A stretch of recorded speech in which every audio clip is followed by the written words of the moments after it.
उल्टा से हिमाचल से आके लोग काम कर रहे हैं, लेकिन जो जम्मू के व्यक्ति थे वो काम नहीं कर रहे हैं जो सर। ने टूरिज्म का टेंडर किया है वो भी गलत किया है। JNK के इधर का कोई नहीं है, हिमाचल के जो आए हैं हिमाचल के आके लोग सर बाहर के आके टेंडर काम ले कर रहे ले हैं, तो लेकिन जो लोकल हैं वो काम नहीं कर पा रहे हैं सर। गवर्नमेंट खुद अपने वो अभी तक फुलफिल हो जाना था, उनका पूरा खर्चा अभी तक कंप्लीट हो जाना था।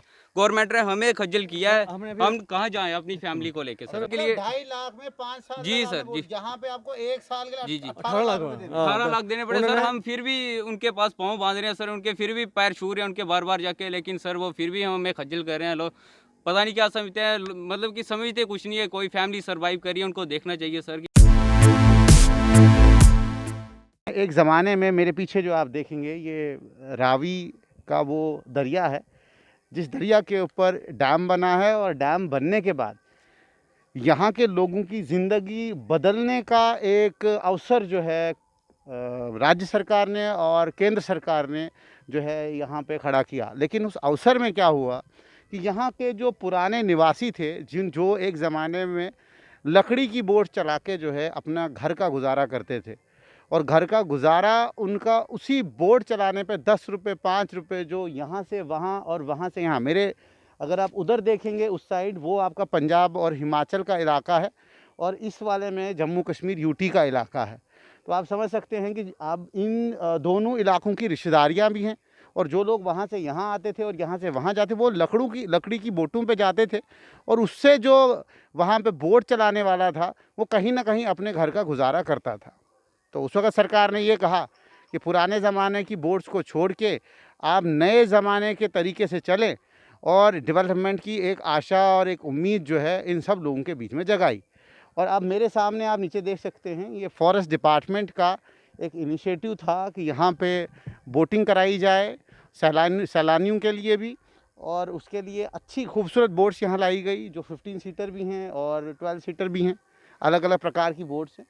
इन बोट्स को टेंडर आउट किया जाता है, टेंडर निकाला जाता है, उसके बाद पर्टिकुलर फर्म्स को दिया जाता था, और वो फर्म्स उसके बाद इसके ऊपर जो है काम करती थी। कभी कभी वो लॉस में भी जाती थी, कभी कभी फ़ायदे में जाती, लेकिन जो रोज़गार था वो कहीं ना कहीं यहाँ का निवासी उसको मिलता था। और जो भी ख़ास तौर पे वो लकड़ी वाले बोट का सिस्टम था वो ख़त्म जब कर दिया, तो इन बोट्स के अंदर जो ड्राइवर होता था, जो बाकी लोग होते थे, उनके लिए एक साधन बन जाता है, और बहुत सारे लोगों को यहाँ पे एम्प्लॉयमेंट मिली थी। लेकिन उसी संदर्भ में जब एक टेंडर निकाला गया फॉरेस्ट डिपार्टमेंट के द्वारा, और उस टेंडर के बाद क्या हुआ हम आज जानेंगे इनसे किस तरीके से वो पीड़ित हैं, ख़ास तौर पे फॉरेस्ट डिपार्टमेंट से। आपका नाम? सर राकेश कुमार। राकेश कुमार जी, क्या हुआ है आपके साथ? सर ये फॉरेस्ट डिपार्टमेंट वालों ने टेंडर निकाला। ये टेंडर जो इन्होंने निकाला जुलाई में 2019 में, तो हमने हाइस्ट मतलब उसकी वैल्यू भरी 18 लाख 62,000 का। अच्छा। तो हमने टेंडर लिया, फिर 24/7/2019 को मेरे नाम का उन्होंने टेंडर अलॉट कर दिया उन्होंने, बोला नहीं अलॉट नहीं कर दिया। उन्होंने बोला कि आप मतलब कि चला सकते हो, आप देखभाल करो। अभी इनकी बोट्स आपके मतलब उन्होंने दे दी बोट्स, आप देखभाल करो इनकी, अभी आपकी रिस्पॉन्सिबिलिटी है। ये देखो सर, ये देखो आपके सामने ये है, 4 बोट्स इन्होंने हमें दे दी, आप जैसे मर्जी संभालो इसको। उन्होंने हमारे सिर के ऊपर रिस्पॉन्सिबिलिटी दे दी, लेकिन जब हमारा काम करने का वक्त आया सर, उस वक्त इन्होंने हमसे छीन ली। सर आज आप हमारे पास आपने जो टेंडर कॉस्ट थी, टेंडर कॉस्ट जो 18 लाख कुछ थी, उसका कोई अमाउंट आपने फॉरेस्ट डिपार्टमेंट को दिया? सर वो है फुलफिल्ड ऑल अमाउंट। सर पहले बात तो ये है कि हम इधर जो भी आपने बताया बहुत अच्छी तरह आपने बताया कि जो लकड़ी की बोटें हमारी चलती थी इधर, हम कम से कम 2000 से ये काम कर रहे हैं। अच्छा। यही लकड़ी के बोटों का ये आज जो गवर्नमेंट कहती है कि इलीगल है, तो इलीगल है तो पहले बंद करवानी थी ना। जब स्टार्ट की तभी बंद करवा देते, तो हम किसी के घर भी नौकर होते तो हम परमानेंट होते ना। वहाँ बंद करवाई जिन्होंने बंद करवाई जी अभी 2018-19 में 18 में बंद करवा दी। क्या कह के करवाई? उन्होंने यही बंद करवा दी कि ये रिस्केबल है, ये निकल चलनी है। तो आप जो जितने कितनी बोटें चलती थी यहाँ इधर सर कोई 18-20 बोटें चलती थी। 18-20 जो फैमिली सर 18-20 नहीं सर, कम से कम सर 50 फैमिली सर्वाइव करी थी इसके ऊपर, क्योंकि जो मजदूर वगैरह थे वो भी इस पे ही काम करते थे। सर 50 फैमिली अभी सभी लॉस में जा रही है, अपने फैमिली को कैसे चलाएंगी? सर गवर्नमेंट को देखना चाहिए कि ये हमने इतना जितना खर्चा किया है 2.5 करोड़ रुपया खर्चा किया है सर, इसका अमाउंट तो गवर्नमेंट खुद अपने वो अभी तक फुलफिल हो जाना था, उनका पूरा खर्चा अभी तक कंप्लीट हो जाना था। गवर्नमेंट ने हमें खज्जल किया है, हम कहाँ जाएं अपनी फैमिली को लेके सर। अभी फिर तक क्या हो गया कि हमने 8-10 फैमिली ने टेंडर जो लिया है, मैंने मेरे नाम है, लेकिन मैंने अमाउंट जो दिया अकेले नहीं दिया है। ये हमने 8-10 जो बोटें वाले थे ना, हम सब गरीब मिलके उधार लेके पैसे, कोई बैंक लोन लेके, कहीं भी मतलब हमने पैसा अमाउंट इकट्ठा सर्वाइवल के लिए कि हमारा जो रोजगार है वो चले, हमारा रोजगार चलता रहे। तो उसके बाद उन्होंने कहा कि आपने 10 दिन के अंदर अंदर आप 10 लाख मतलब इसका 50% अमाउंट जमा करवा दो। ये देखो सर, हमने बैंक ड्राफ्ट, ये देखो, ये CDR हमने जमा करवाई 19/9/2019 नहीं ये हाँ 31/7/2019 को करवाई है सर। अभी तक ये उनके पास ही पड़े हैं। उसके बाद उन्होंने बोला कि आप इंश्योर करवा दो। सर ये इंश्योर करवाया, ये इंश्योर करवाया सर, 1 लाख रुपए का इंश्योर करवाया है। 1 लाख का इंश्योरेंस भी करवा जी जी जी सर, मतलब 4 बोटों का इंश्योर करवाया है यार। इन्हीं बोटों का जो हाँ गवर्नमेंट इन्होंने सर इंश्योर करवाया हमने। अच्छा इन्होंने इंश्योर इन्होंने करवाया। बोला सर लाइसेंस चाहिए, हमारे पास हमने लाइसेंस बनवाया, डॉक्यूमेंट्स है, ये इंश्योर करवाया है सारी बोटें। हाँ, सारी बोटों का। तो बैंक का नाम उन्होंने दिया था कि आपने खुद बैंक चूज किया? नहीं सर, उन्होंने उसमें लिखा था, टेंडर में लिखा था, ऑलरेडी लिखा। बैंक में आपने जाके जी जी जी CDR बनवानी है तो हमारे इस पे उसके बाद इन्होंने हमें ये देखो, इन्होंने हमें अलॉटमेंट किया है, ये सामान मतलब हैंड ओवर किया है सारा, बोट्स जैकेट्स जो भी मतलब जो भी मतलब सिस्टम है वो सारे उन्होंने हमें हैंड ओवर किया है। जब इन्होंने हमें अलॉटमेंट नहीं करना था तो हैंड ओवर क्यों किया? फिर हैंड ओवर किया, एडमिन की भाई साहब दे दिया आपको? दे दिया आपको, हमें दिया। फिर ऑपरेशंस आपने स्टार्ट करने थे? स्टार्ट करना था नहीं, ऑपरेशन का नहीं दे रहे थे ये हमने बोला अलॉटमेंट लेटर सर। उसके बाद उन्होंने बोला आप एक एफिडेविट लिख के दो कि जो भी कल को और कोई कैजुअलिटी होती है मैं जिम्मेवार हूँ। मैं राकेश कुमार सर, टेंडर में नहीं था, लेकिन मैंने फिर भी दिया सर। ये देखो एफिडेविट दिया मैंने अपने साइन किए हैं, ये मेरे साइन हैं। ये देखो ये टेस्ट ये हमारे पास प्रिकॉशन सेफ्टी मेजर हैं और मैंने इसके कोई भी प्रॉब्लम होगी तो मैं जिम्मेवार हूँ। ये भी दिया मैंने ताकि हमारी अपनी जानों को रिस्क पे रख के भी आपने कि हम चलानी हो सर, फिर कुछ भी हमारी रोजी रोटी चलती रहे। तो ये सब देखो सारी फॉर्मेलिटी हैं सर। हमने ये इधर तो कुछ नहीं है सर। फॉरेस्ट डिपार्टमेंट में जाओ आप, उधर कम से कम 500 पेज की फाइल होगी मेरी। ये जो टेंडर किया ना 500 पेज की फाइल। अच्छा उसके बाद इन्होंने बोला हाँ दे देंगे, आज देते हैं टेंडर, कल देते हैं अलॉटमेंट लेटर, आज देते हैं कल। आपको देखिए मेरी बात, मुझे अभी समझ नहीं आ रही, मुझे समझाए। जब आपको बोटें हैंड ओवर कर दी गई, जैकेटें हैंड ओवर कर दी गई, जितनी लाइफ जैकेट सब कुछ सामान हैंड ओवर कर दिया गया, उसके बाद ऑपरेशंस क्यों नहीं दिए? सर वो रखवाली करने के लिए रख दिया, हमें सिर्फ रखवाली करते रहो। 9,31,000 के ऊपर 1 लाख कुछ का इंश्योरेंस करके मीन्स आपने 11 लाख रुपए फॉरेस्ट डिपार्टमेंट को दिया है सिर्फ उनको रखवाली करने के। नहीं वो बोलते हैं आप फॉर्मेलिटी पूरी करो, उसके बाद हम आपको अलॉटमेंट लेटर देते हैं।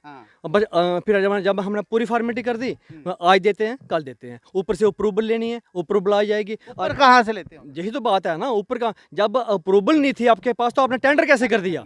क्योंकि बिना अप्रूवल के टेंडर नहीं होता। पता नहीं अब क्या चक्कर है इनका डिपार्टमेंट का। अच्छा अब 2019-7 से लेके ये टेंडर आपका 1 साल का था, ठीक है? बुलाते हैं सर, कभी कहीं बुलाते अब जो है आज 2021 है, आज का क्या स्टेटस है? स्टेटस ये है सर, ये हमने ये बोलते रहे आज देंगे अलॉटमेंट, कल देंगे, ऊपर से आएगी अलॉटमेंट, फिर ऊपर से अप्रूवल आएगी तभी हम अलॉटमेंट लेटर देंगे। मैं ठीक है, फिर लास्ट मैंने बोला कि आप खुद जाओ क्या ना जम्मू जाओ उधर आपके हैंडल करो। सर मेरे पास फ़ोन नंबर है, सब पूरे डिपार्टमेंट के फ़ोन नंबर है ऊपर के। मैं ऊपर जा स्पेशल गाड़ी करके हम जाते, कोरोना के टाइम हम स्पेशल गाड़ी करके हम उधर जाते थे, मतलब जम्मू जाते थे दफ्तर में, उधर जाके हैंडल किया। उधर PCC के पास गए, PCC कंसल्टेंट के पास गए, सबके पास गए हैं। उन्होंने लास्ट में उन्होंने क्या किया, अभी 2 तीन महीने पहले क्या कि हम आपको ये अलॉटमेंट नहीं कर सकते। नहीं तो फिर देखिए ना मेरी बात, मैंने बोला 2 साल तक अगर आप 9,31,000 रख रहे हैं, मेरी ऐसी सुने 9,31,000 प्लस जो इंश्योरेंस आपने इन बोटों का कराया है, ये लॉजिक है ना? देखो 9,31,000 तो वो आपको CDR दे देंगे, जो इंश्योरेंस का अमाउंट है वो कौन देगा? वो तो खत्म हो गया वो चीज, क्योंकि अब अगर नेक्स्ट हमें चलानी भी पड़ेगी तो हमें इंश्योरेंस नया कराना पड़ेगा। इंश्योरेंस करवाया, लाइसेंस वगैरह बनवाए हैं, 2 बंदे रखे हैं स्पेशली ये संभालने के लिए। ये सर 2 साल हो रहे हैं, कम से कम 2 बंदे स्पेशल यहाँ पे रहते हैं, देखते हैं, टेक केयर करते हैं इसकी। सर वो पे भी आप देते होंगे? उनको हम पे देते हैं सर, हम कहाँ से करेंगे इतना? सर इन्होंने बोला कि आप जो पायलट इधर रखने हैं उनको लाइसेंस चाहिए, और लाइसेंस सिर्फ हिंदुस्तान में गोवा ही बनते हैं। हमने 2 लड़के गोवा भेजे अपने, एक ये लड़का गया, दूसरा लड़का है, वो 2 गोवा भेजे स्पेशल ट्रेनिंग करने के लिए। 1-1 लाख रुपया खर्चा आया इन पर, दोनों पे 2 लाख वो खर्च किया हमने। ये महीने गुजर रहे और ट्रेनिंग की, पूरे लाइसेंस मतलब लेके आए। ये बताओ हम क्या करें। अच्छा, उसके बाद इन्होंने क्या किया कि अलॉटमेंट डाटे से मैं ठीक है नहीं दो, फिर हमने कोर्ट केस कर दिया। अब हमने कोर्ट केस किया है हाई कोर्ट में। आप सब जुडिस है मैटर। जी जी जी। तो कोर्ट में क्या अभी तक प्रोसीडिंग? कोर्ट में सर कोरोना है, फिर वो उन्होंने 3-4 तरीकें पढ़ी। उन्होंने बोला कि फॉरेस्ट डिपार्टमेंट को आप जवाब दो, क्यों नहीं इनको अलॉटमेंट लेटर दिया। तो वो आए नहीं, वो उधर पेश नहीं हुए। तो उसके बाद फिर अभी ये जो खर्चा है, ये जो खर्चा, आप सीधी बात है संक्षेप में बात करते हैं, ये जो खर्चा अभी हो रहा है, जैसे 2 लाख इनकी ट्रेनिंग का खर्चा है, इंश्योरेंस आपने करवा दिया, मिलके हमने 8-10 फैमिली जो है वो मिलके वो खर्चा अब कितना और बियर करेंगे? क्योंकि वकील भी तो हवा में नहीं, उसको भी तो खर्चा देना है। वकील को भी अमाउंट दिया है। हाँ, वो भी पैसे लेगा, बिना पैसे के कौन आपको लगता है कि आपको इंसाफ मिलेगा? नहीं, हम तो अब कोर्ट पर डिपेंड है ना। हमें अपने कानून पर पूरा विश्वास है कि कोर्ट जो भी फैसला करेगा, क्योंकि हमारे पास पूरी फॉर्मेलिटी है। हम तो झूठे सर कहेंगे, हमने एक्स्ट्रा फॉर्मेलिटी फुलफिल की है। इधर जो भी है मतलब, और अनपढ़ आदमी को भी आप दिखाएंगे ना। क्या आप चाहते हैं, खासतौर पे मनोज सिन्हा साहब अगर ये वीडियो देख रहे होंगे, जो वरिष्ठ अधिकारी हैं अभी इस यूटी में, रिक्वेस्ट करते हैं कि हमें काम चाहिए बस। ये जो हमारी जब फैमिली ये सर्वाइव कर सके सर। जब ये कोरोना खत्म हो तो हमें अलॉटमेंट लेटर चाहिए हमें, ताकि हम ये अपना रोजगार चला सकें, अपनी रोजी रोटी कमा सकें। आप ये कहना चाहते हैं कि जो 2019 में कॉन्ट्रैक्ट आपका फॉरेस्ट डिपार्टमेंट के साथ होना था, वो आप कह रहे हैं कि आप जूं का तू जैसे ही कोरोना खत्म होता है आप हमें वो अलॉटमेंट दे दें, हम 1 साल चलाएंगे, वो जो टर्म्स एंड कंडीशन उसी तरीके से रखें, उसके बाद जो है अगर आपने एक्सटेंड करना होगा आप करें, नहीं करना होगा तो नया टेंडर निकालें। बहुत बात की बात है, लेकिन पहले जो हमारा 1 साल का हक बनता है वो तो हमें दें। हाँ। और इस पूरे माजरे में कितने लोगों को आप यहाँ एम्प्लॉयमेंट दे पाएंगे? जहाँ सर कहाँ से हम 22 फैमिली सर्वाइव करेंगी नहीं कम से नहीं, कम। जहाँ मतलब एम्प्लॉयमेंट जो होगी वो भी सर 20-25 फैमिली तो होंगी, आराम। क्योंकि 8-10 फैमिली तो हम खुद हैं जिन्होंने मतलब ये मिल के पैसे टेंडर लिया है, वो भी तो काम करेंगे।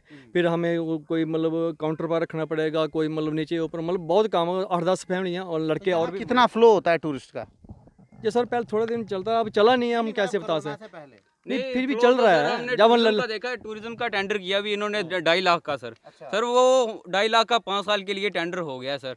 5 साल के लिए 2.5 लाख में 5 साल जी सर, जी। जहाँ पे आपको 1 साल के जी, लिए जी। 18 लाख रुपए देने हैं। 18 लाख देने पड़े सर। हम फिर भी उनके पास पाँव बांध रहे हैं सर, उनके फिर भी पैर छू रहे हैं उनके बार बार जाके, लेकिन सर वो फिर भी हमें खज्जल कर रहे हैं। लोग पता नहीं क्या समझते हैं, मतलब कि समझते कुछ नहीं है। कोई फैमिली सर्वाइव करी है, उनको देखना चाहिए सर कि फैमिली सर्वाइव करी है। आप गवर्नर साहब से आप क्या रिक्वेस्ट करेंगे? आप तो यंग हैं, जी जी जी सर। आपके ऊपर आश और उम्मीद है पूरे भारत की। जी जी सर। सर मैं गवर्नर साहब से यही कहूँगा कि सर प्लीज़, एक हमारी आपके आगे बहुत बड़ी रिक्वेस्ट है। 22 फैमिली सर्वाइव करी है इसके ऊपर, मिनिमम 22 फैमिली सर्वाइव करी है। सर प्लीज़ हमारी रिक्वेस्ट आपसे कि आप जल्दी से जल्दी कुछ ना कुछ हमारा कीजिए, हमें टेंडर मिल जाए तो हमारी फैमिली अच्छे से सर्वाइव कर सके। काम चाहिए बस, कुछ नहीं। जी सर। सर क्योंकि अब हमें यूटी बनाई है सर, कुछ ना कुछ सर बेनिफिट देना चाहिए था। ये हमें नुकसान ही हो रहा है सर उल्टा से। हिमाचल से आके लोग काम कर रहे हैं, लेकिन जो जम्मू के व्यक्ति थे वो काम नहीं कर रहे जो हैं ने सर। टूरिज्म का टेंडर किया है वो भी गलत किया है। JNK के इधर का कोई नहीं है, हिमाचल के जो आए हैं, हिमाचल के आके लोग सर बाहर के आके टेंडर काम लेके कर रहे ले हैं, लें, तो लेकिन जो लोकल हैं वो काम नहीं कर पा रहे हैं। अभी भी कुठवा के लोग खासतौर पे इसी अटल सेतु ब्रिज के ऊपर जो है ये बोटिंग होती थी, इस बोटिंग में सिर्फ एक ही गुजारिश है इनकी कि इनको काम चाहिए, इनको कि कोई और चीज़ नहीं चाहिए, काम चाहिए। जो पैसा इनने दिया हुआ है ये उसके लिए भी ये कहते हैं कि अब जो हुआ सो हुआ, हम आगे भी काम करने के लिए आए हुए हैं। सिर्फ डिपार्टमेंट को डायरेक्शंस जाएँ कि इसके ऊपर जस्टिस हो, और ख़ास तौर पे इसके ऊपर एक इंक्वायरी होनी चाहिए कि इनको इतना डिले क्यों किया गया, ख़ास तौर पे जबकि सारी फॉर्मेलिटीज़ फुलफ़िल कर दी गई है, लाइसेंसिंग तक फुलफ़िल कर दी गई है, इंश्योरेंस जो है ICICI बैंक से प्रॉपर करवाया हुआ है इन बोट्स का। अगर फॉरेस्ट डिपार्टमेंट आउटसोर्स करना चाहती थी तो टेंडर निकाला क्यों? अगर नहीं करना चाहते टेंडर क्यों निकाला? अगर निकाला तो फिर आउटसोर्स कर देना चाहिए था। अभी तक कुछ नहीं तो ये थोड़ा बहुत तो रिकवर हो सकते थे ना।